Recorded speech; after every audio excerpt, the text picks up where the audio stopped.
kung merong personalized notebook, dapat may partner din yan ng personalized pen. Tignan nyo naman mga Mima, oh.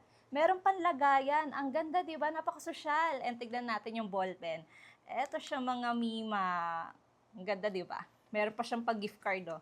Ayan, kaya pwede kayong mag-notes dito sa bibigyan nyo. Tignan nyo naman yung quality nitong ballpen na to. Ang ganda! Yun, oh. Tapos pina-engrave ko yung aking pangalan ulit, or nickname ko, ayan, Mishi ulit na may butterfly. Napakaganda nito mga Mima. At saka medyo may kabigatan siya. Talagang mafe-feel mo na maganda yung quality nitong ballpen na to. At hindi lang yan mga Mima, meron na siyang kasamang dalawang refillable ink. Ayan, color black pala yung ink nito mga Mima. And ang ganda ng pagkaka-engrave. Hindi na talaga yan nabubura mga Mima. Ayan oh, ang ganda 'di ba?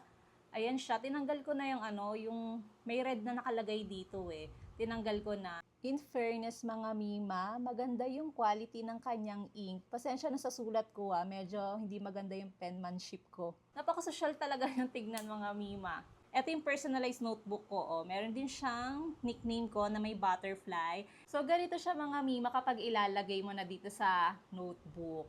Ayan, di ba? Perfect oh. Ganito pala siya mga Mima, meron siyang gift box tapos may pa-ribbon pa yan. Perfect talaga to mga Mima ipang regalo this coming Christmas sa friends mo, family, or loved ones mo, o kaya sa teacher mo. Tsaka maganda din tong ipang giveaway or ipang souvenir Maximum of 20 letters pala yung pwede nyong ipalagay Kaya kung meron kayong gustong regaluhan, maganda ito mga Mima. Napaka-affordable lang din and for sure na matutuwa yung pagbibigyan nyo nito. Ilalagay ko na lang yung link kung saan ko siya na-order.